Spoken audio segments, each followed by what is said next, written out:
listenership is typically the Silvercreek agent. They're the Yeah. ones that are watching this. What can you share with them that might prompt them to Yeah. go talk to a lender that they've worked with? Yep.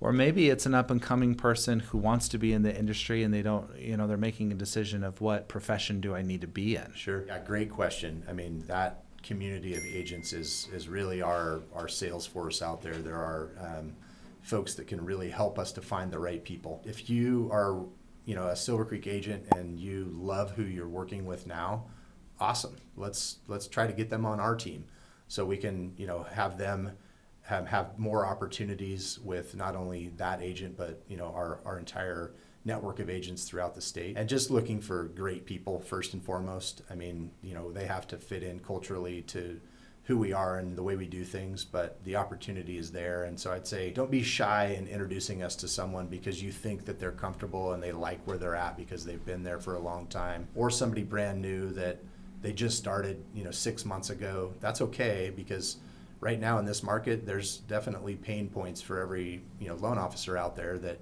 if we can help them to better their career and then have it be a win-win for both, I think it's a great opportunity.